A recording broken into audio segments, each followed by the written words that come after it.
What's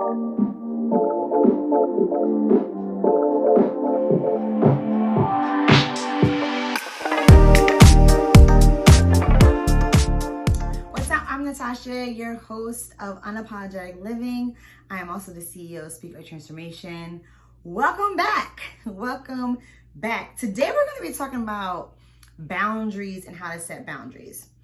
This is often a hot topic because boundaries are uncomfortable. I have a few videos about boundaries already, but today I'm going to be specifically talking about 5 ways to set boundaries effectively.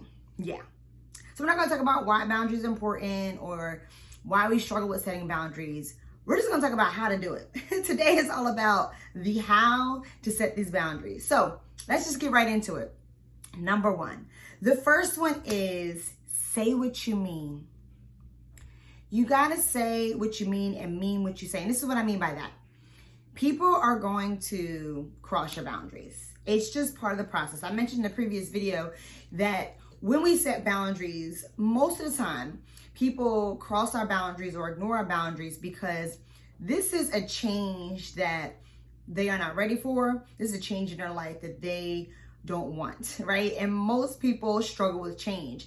And how we usually try to deal with that struggle with change is we try to gain control in some form or fashion. Change often leaves us feeling like we're out of control. And so when someone is trying to cross your boundaries or ignore your boundaries, that's their way of trying to assert control, consciously or unconsciously, right? And so that's what that pushback is all about. And so it's so important for you to really mean what you say and say what you mean. So what I mean by that is say what you really want, right? Say it and really advocate for what you need, and also mean it, because you're going to have to follow through. The only way that the boundary is going to be set is if you follow through on it. So if you don't really mean it, you're just kind of like, I mean, I do want it, but it just doesn't make a difference if it happens or not. Then you're not going to enforce it. The person or persons are not going to take you seriously. They're not going to follow through on it. And then it's going to end up impacting you in the future when you try to set a boundary that you really want to set. Tip number 2, remember your why. You got to remember why you even wanted the boundaries in the first place, right? Part of the say what you mean and mean what you say is figuring out. You have to figure out, well, what do you want? Remember, I was saying that you need to know what you want. So part of saying what you mean and mean what you say is you know that it's meaningful for you because you recognize the areas in life that are causing you stress, the areas in your life that you may be lacking or struggling in, and you recognize that the boundary that you're thinking of or boundaries that you're thinking of is going to help you, give you that peace and fulfillment that you need. So the step 2, when it comes to the follow through, remember your why, it helps you to remember, well, why is that important to you in the first place, right? Why would this give you the peace that you need? How is this removing that stress? How is this giving that fulfillment that you feel like you're lacking in, right? When you remember your why on setting the boundary, then when someone crosses it, it gives you the motivation and the confidence to stand firm in it so that you don't become passive within your communication, right? When you say what you mean, you're speaking with assertiveness. But if you don't mean it, or you end up getting shaken up by the conflict that comes up with it, then you can easily become passive, and then before you know it, the boundary no longer even exists. So remembering your why helps you to stand firm and say, no, I need to follow through on this boundary because this is going to change my life in this way. I really need to have my life be structured in this way. I need to really have my life be fulfilled in this way. So that's why remembering your why is important. Tip number 3, know what you need. You have to know what you need. The thing about boundaries is if you aren't sure what you want from the other person and you go to communicate it without really knowing what you want or why, going back to the why you want that, then when you communicate it, it's not going to come out in a very effective way. They're going to be confused of what you're trying to ask of them. You're going to be confused because you're not really sure what I'm asking of this person, right? And so you need to know what you need. And so you really need to think about, what do I need from this person? What is this person doing that is having a negative impact on my life? What is this person doing that is causing more stress? What is this person doing that is not enough? Maybe they are helping or having some positivity in your life, but it's not really what you want from them. You need more from them, or you need for them to do this instead. They're doing this positive thing or support, but it's not really the support you need. What you really need is this, right? You really need this level of support. And so figuring out, what is that? What do I want from this person? Even think about, what do I want from this relationship? Think about the type of relationship with this person and think about, well, what is the dynamic that I'm looking for? What are the interactions, the dialogue, the connection that I need from this person, or lack of? Because maybe you're realizing that I need to pull away because staying connected with this person is actually causing more stress in my life. And I need to actually pull away from this person. So I need less from them and not more, right? So really thinking about, well, what do I need?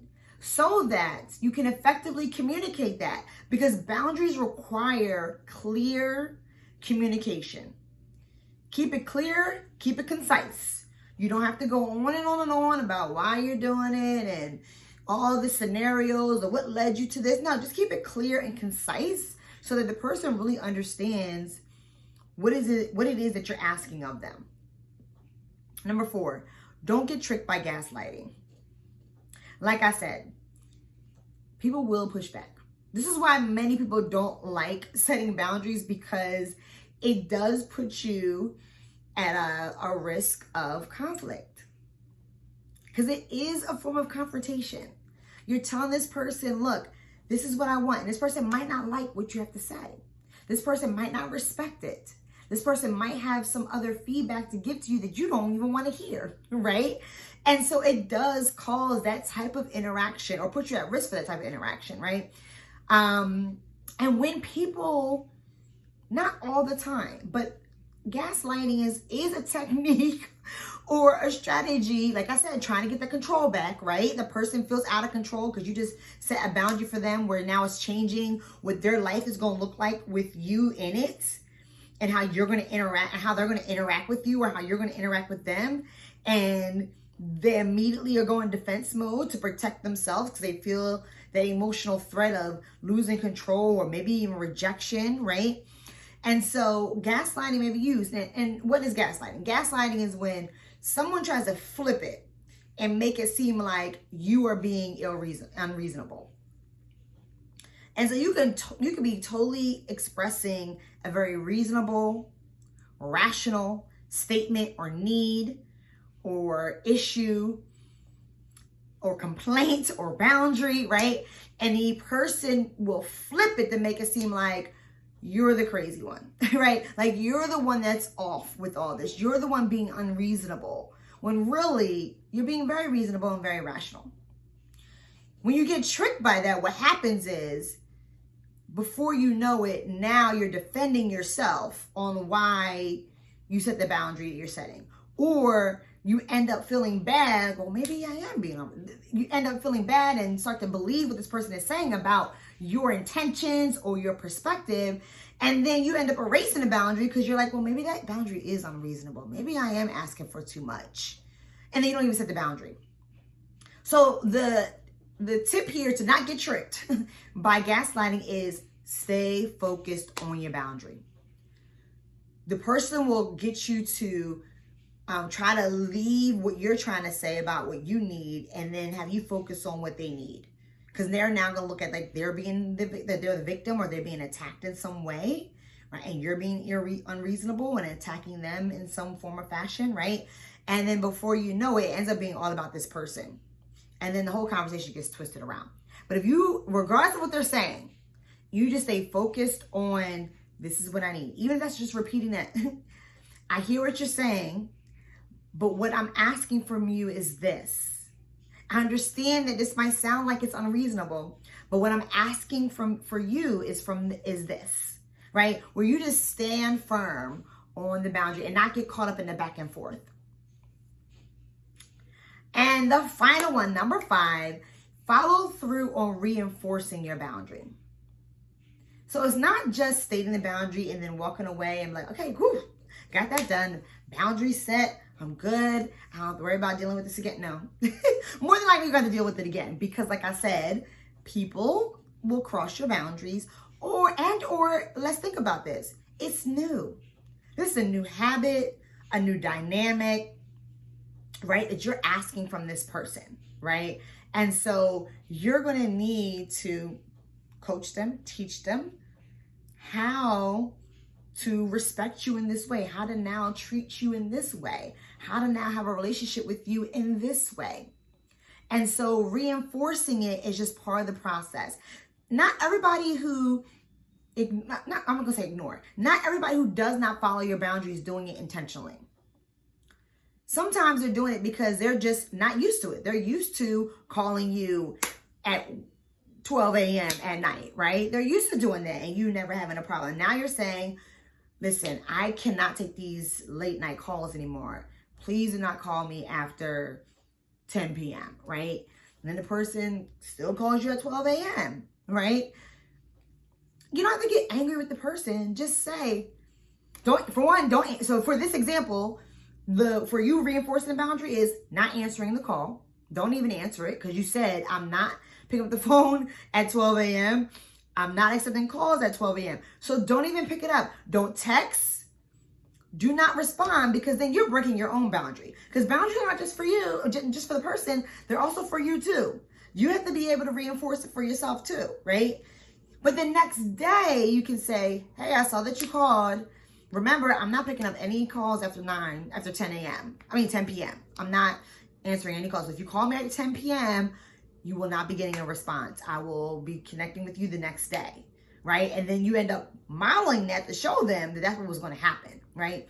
So that reinforcement piece is where you are stating what will happen if the person crosses your boundaries. Listen, if you call me at 12 a.m., I'm not going to answer. I'm not going to be available. That's the consequence. They're not going to get you, right? And their calls will get ignored. And so you got to let the person know this is the consequence if you cross this boundary. And then you have to make sure you follow through on that consequence. So if you say, if you call me after 10, I'm not going to answer, your call is going to be ignored, but then you text the person or you answer it, then the person is going to not take your boundary seriously because you didn't follow through on your boundary. The person's not even going to think twice about your boundary. They're going to forget about it all over again because you didn't enforce your boundary. So you have to take control and ownership of what you need and what you want and making sure you follow through and enforce your boundary. So those are your 5 tips on how to effectively set boundaries. If you follow these 5 tips, I guarantee you will be successful at setting firm, assertive boundaries. You'll be successful at being assertive in communication.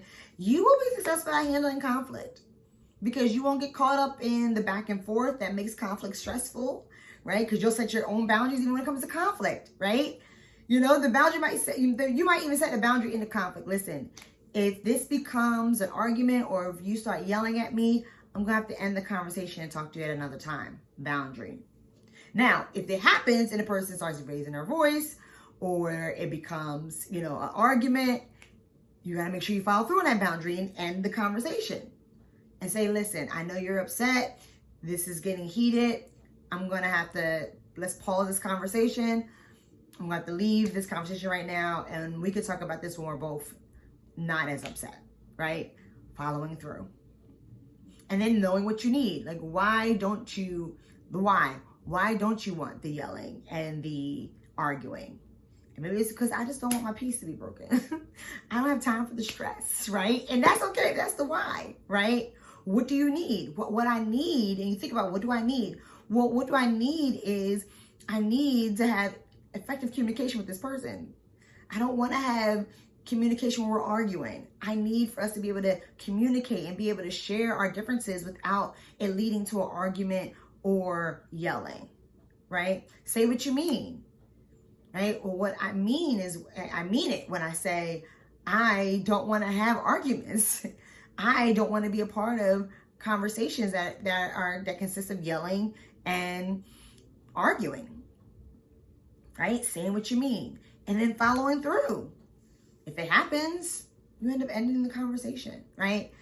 Those are all, and then the gaslighting, right? Don't get tricked by the gaslighting. The person might say, oh, now you don't deal with arguments. Now you don't deal with yelling. When the other day you were yelling and it was fine and I was all upset and you didn't even care about me. And then before you know it, it just flips. The person now is talking about a past situation where their feelings were hurt, making you feel like you are the bad guy, they are the victim. And then before you know it, if you do get tricked, you're now apologizing, and then the whole thing you end up being in an argument still. But when you don't get tricked, you're saying, I understand you're upset. Let's talk about this at a different time. I don't want to talk about this now while there's arguing and yelling. Right? So that's an example of how you do all 5 in just one situation. So I hope this was helpful. Feel free to put your comments in the chat about which one you want to try. Like, which boundary do you want to try? Which boundary do you feel like will be the hardest for you to actually try? If you want to learn more about what I do and the services I provide, you can check me out on my website at speakliketransformation.com. Also, check out the other videos on my YouTube channel where I've talked about boundary setting. And until I see you guys again, make sure you speak life, be bold, and be safe.